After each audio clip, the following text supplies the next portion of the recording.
Mang Abi. Abi. Abi. Opo, Ha? paring Will. Abi, paring Will.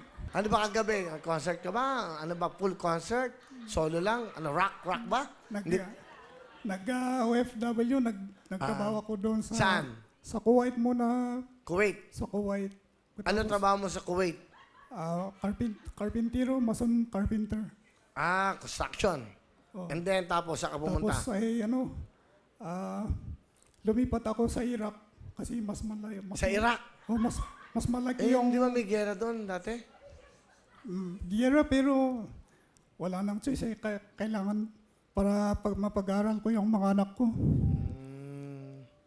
Sorry, paring Will, na-mouse yung boses ko. Ba't ka ba namaos? Bakit ba? Ano ba? Minom ako ng yung malamig na tubig. Naging ganito yung boses ko.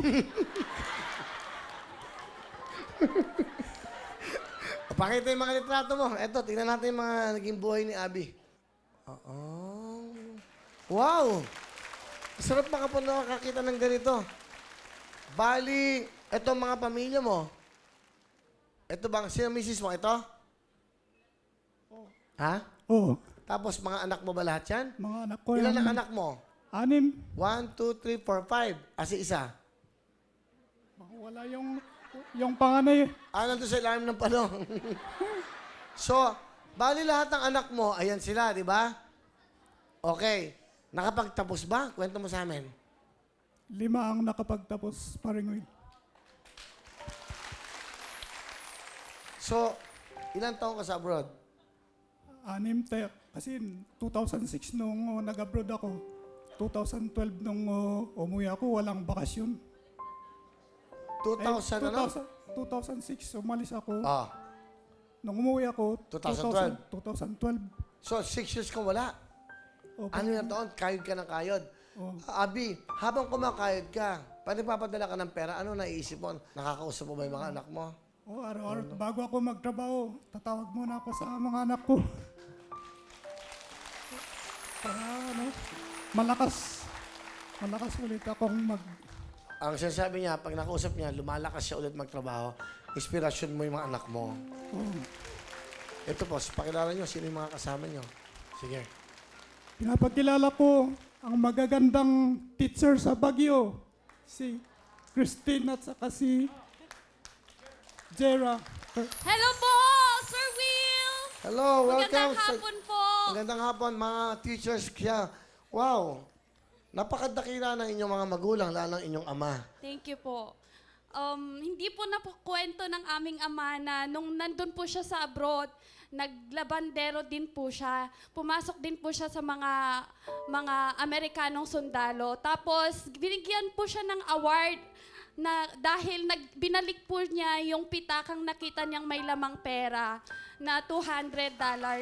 So, very proud po kami na nagkaroon kami ng ama na katulad niya na kahit iniisip niya na ipapadala na lang sana sa amin, pantustos, pandagdag sa gastusin. Pero inisip niya yung marangal na trabaho na iiwan niya doon. So, napaka-proud po kami na magkaroon ng tatay na katulad ng aming tatay. First year college ako nung sabi mo na parang wala na kaming pag-asang makapag-aral kasi yun ang tingin ng ibang tao na wala kang mapapagtapos kasi wala kang tinapos. Pareho kayo ni Mama na walang tinapos. Elementary graduate lang. Pero pinatunayan nyo yan sa ibang tao na nagsasabi na wala kayong kayang patapusin. Pinatunayan yan sa maraming tao. Ito po yung naging resulta. Lahat po kami inangat nyo, tapos yun ang pag-aaral. Kahit na mahirap, kahit na ilang taon, kahit na hilong-hilo ka na doon, maraming alikabok, kapag tumatawag ka, may naririnig kaming mga bomba. Pero nagpapasalamat pa rin kami kasi yung kaligayahan mo para iangat kami ang buhay namin at hindi namin maranasan yung naranasan ninyo. Dahil lagi niyong pinapaalala sa amin na yun lang ang tanging yung ipapamana sa amin, ang edukasyon. Kaya maraming salamat, Tay. Mahal na mahal ka namin sa lahat ng mga pinagkalob at binigay niyo po sa amin. We love you so much, Daddy. Thank you, Ma'am. Christine. Daddy, nung umalis ka, bago ka umalis, binigay mo na sa amin yung last will mo. Hindi natin alam kung ilang taon ka mabubuhay or meron pa ba, may katuloy pa ba ang isang taon. Pero alam mo, Daddy, kahit na hindi kayo nakapagtapos ni Mama, kahit hanggang elementary lang kayo, you are very successful kasi successful kami. Hindi lang kami nakapag-graduate.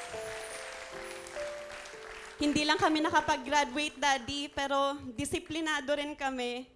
At saka tingin nila sa amin, respetado. Resulta mo yon sa amin, Daddy. Kaya we are so much blessed kasi ang daming mga tatay na nag-a-abroad, ang daming mga Pilipino na nag-a-abroad, hindi na alam, hindi na bumabalik, hindi na tumatawag, hindi na nagpapadala. Pero ikaw, Daddy, you are 1 in a million. So thank you so much, Daddy. We love you. I love you so much. Maraming salamat, si Jera, si Christine. Mga Abi, ano gusto mo sabihin sa mga anak mo, sa kanila lahat? Mga anak, maraming salamat sa inyo dahil noon ay pinagbuti ninyo ang inyong pag-aaral at hindi ninyo pinabayaan. Sa awa ng Diyos ay nakatapos kayo. Nakamit ninyo ang inyong minimithing pangarap at maraming salamat. Proud na proud ako sa inyo. Mahal na mahal ko kayo. Okay. Huwag ka nang inom ng may yelo, ha?